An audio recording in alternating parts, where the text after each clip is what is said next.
ఇక్కడ కాజాగూడలో ఏమేమి స్పెషల్స్ ఉన్నాయి అంటే టేకే ఉంటుంది అంతకుముందు ఏమేమి రెస్టారెంట్ ఏమేమి స్పెషల్స్ దొరుకుతాయి? ఇక్కడ మన నెల్లూరు చేపల పులుసులో కేండి బొమ్మడి సన్న చేప తలకాయ చేపలోకే ఇంకా ఫిష్ ఫ్రై ఓకే ప్లస్ మన వెజ్ మీల్స్ ఉంటుంది, పొలం ఉంటుంది, బిర్యానీలు ఉంటాయి, పౌడర్ రైస్ స్వీట్లు మొత్తం మనకు చేపల పులుసు మీద వ్యామోహం ఉండక్కర్లా. ఎవరైనా తినాలి అనుకుంటే మన ఇంట్లో చేపలు అన్నీ ఉంటాయి. అన్నీ ఎక్కడ బ్రాంచ్లో చేస్తాం? నెక్స్ట్ తిరుపతి 5 బ్రాంచులు ఈ నెల 19వ తారీఖు. 19 చెప్పండి. ఈ నెల 19వ తారీఖు తిరుపతిలో వంశీకృష్ణారెడ్డి గారు, ఏడుకొండ గారు, బాలాజీ కిరణ్ గారు, అదేవిధంగా చంద్రశేఖర్ గారు, సుబ్రహ్మణ్యం గారు 5 బ్రాంచులు. ఈ నెల 19 జగన్ గారు, రోజా గారు అందరూ వస్తున్నారు. సో అక్కడ గట్టిగా తెలుసుకున్నాం.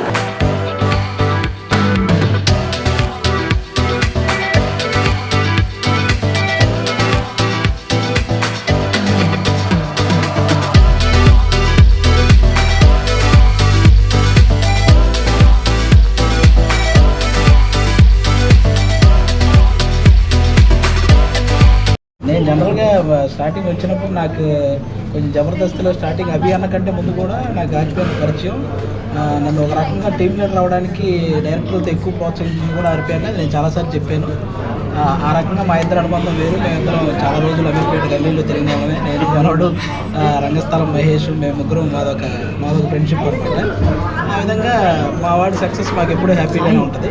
ఇలా ఈ బ్రాంచ్లో నాకు తెలిసి ఆల్ ఓవర్ ఇంకా నాకు తెలిసి ఇండియా వైడ్ ఉంటాయి నెల్లూరు పెద్దారెడ్డి చేపల పులుసు బ్రాంచ్లో నేను అనుకుంటాను. ఎందుకంటే చేపల పులుసు అనేది ప్రతి ఒక్కరూ చాలా ఇష్టంగా తినే ఐటమ్. అందులో మనకి బేసిక్గా లోకల్లో అంత చేపల పులుసు అంత టేస్టీగా ఎక్కడ దొరకదనమాట.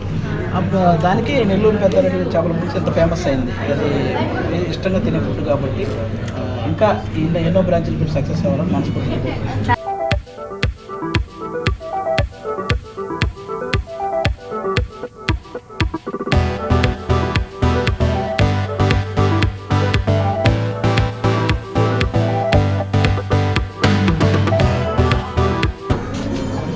అదిరిపోయింది.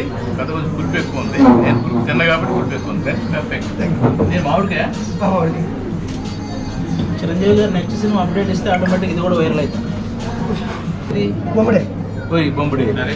బొమ్మడేలో ఇష్టం లేని వాళ్ళు ఎవరు లేరు. బట్ అన్నింటిలోనూ మామిడికాయ వేసారేంటి? అది నెల్లూరు చేపల పులుసు స్పెషాలిటీ. అంటే 2 పులుపులు ఉంటాయి, ఒకటి చింతపండు, 2 మామిడికాయ. ఈ 2 కాంబినేషన్ ఇది నైట్ వండారు. ఇప్పుడు 15 బ్రాంచ్లు ఏంటంట, మళ్ళీ ఒక 100 బ్రాంచ్కో 150 బ్రాంచ్కనే వస్తాయి. అప్పుడు ఇలా కాదు, వెండి గిన్నెలోనో బంగారు గిన్నెలోనో పెడితే వర్కౌట్ అవుతుంది.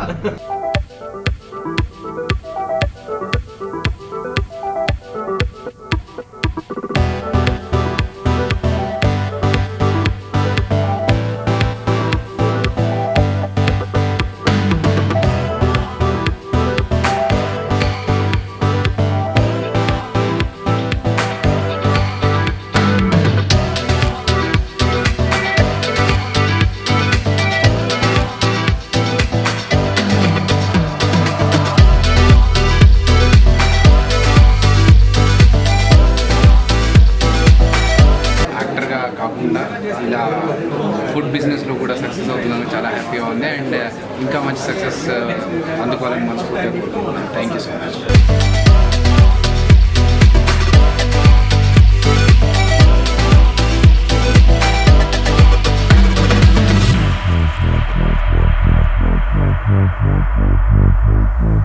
వచ్చిన వేలన్నట్టుగా తారలందరూ ఇక్కడే ఉన్నారనమాట. సో అనేక నిమిషాలు ఎలా ఉన్నారన్నా? అందరూ బాగున్నారనే మీరు నవ్విస్తున్నాను ఈరోజు.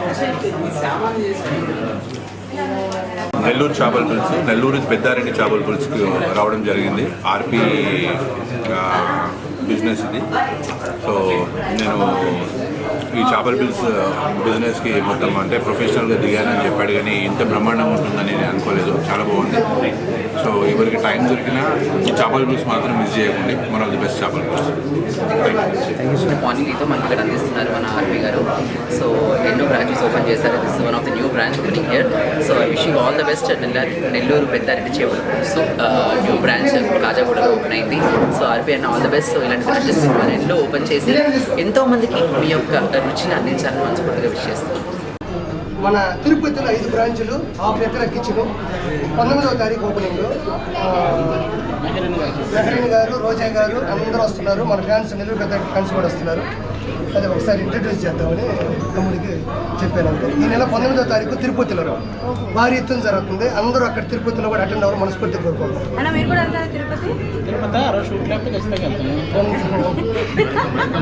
ఇప్పుడు కూడా ఏంటంటే నెల్లూరు పెద్దారెడ్డి చేపల పులుసులో అంటే ఫస్ట్ నుంచి మా ఇద్దరు కూడా అనుబంధం వేరు, చాలా తెలియదేమో. ఫస్ట్ నేను చేపల పులుసు ఉన్నప్పుడు కూడా ఆదిని మా ఇంటికి పిలిచి పెట్టేవాడిని. ఆడ ఎక్స్ప్రెషన్ చూసేవాడిని, బాగుందా లేదా అన్న భలే ఉందన్న అనేవాడు. సో దీంట్లో కూడా ఒక one of the part of inspiration. అంటే ఆడికి భోజనం అంటే బాగా ఇష్టం. ఆ టైంలో నేను చేపల పులుసు పెడితే తెగదినేవాడు. అంటే నేను ఇది ఇలాంటిది ఒకటి ఏర్పరచాలి అన్న దాంట్లో ఆడికి తెలియకుండానే ఆడి ప్రోత్సాహం ఉంది. ఇంకోటి ఏమాత్రం ఇగో లేకుండా నేను ఏ షాపు పెట్టినా, ఎక్కడ పెట్టినా అందరికన్నా ముందు వస్తాడు. అంటే ఒక మనిషి ఎదుగుదలలో కూడా ఇది ఒక బెస్ట్, ఖచ్చితంగా ఒక విషయం అయి ఉంటుంది. అంటే ఇప్పుడు చెప్పాలంటే తను ఒక మంచి స్థాయిలో ఉన్నాడు. అది కొంచెం కావచ్చు, లేదా సినిమాలు కావచ్చు, ఆర్టిస్ట్ కావచ్చు, రైటర్లు కావచ్చు. అత్యధిక పారితోషికం కూడా కమెడియన్గా తీసుకుంటున్నాడు. ప్రతి సినిమాకి దాంట్లో డైలాగ్స్ రాస్తున్నాడు. పవన్ కళ్యాణ్ గారికి ఈరోజు ఒక వన్ ఆఫ్ ద పార్ట్, అంటే మంచి వెన్నుముకలాగా, అంటే ఒక మంచి క్వాలిటీ. ఇక్కడ మాటలు అక్కడ మాటలు ఎక్కడ చెప్పడం. నాకు తెలిసి నాకు ఉన్న మైతో సాన్నిహిత్యం చెప్తున్నాను. ఇక్కడ మాటలు అక్కడ మాటలు ఎక్కడ చెప్పడు. వాడి పని ఏదో వాడు చూసుకుంటాడు. ఆ టీం వాళ్ళకి పని నేర్పిస్తాడు. ఎక్కువగా ఎగ్జైట్ అవ్వడు. ఇది పోయింది అది పోయింది అనుకోడు. బాగా సంపాదించాడు ఒంగోలులో, కానీ వాడు ఉండే చాలా నార్మల్ జీవితం, చాలా చాలా చిన్న జీవితం అనిపిస్తాడు. అది కూడా నాకు ఒక ఇన్స్పిరేషన్. అంటే అంత సంపాదించి కూడా వీడు హైదరాబాద్లో చాలా నార్మల్ జీవితం అనిపిస్తాడు. అది గొప్ప విషయం. తప్పే ఉందమ్మా, నువ్వు సంపాదించి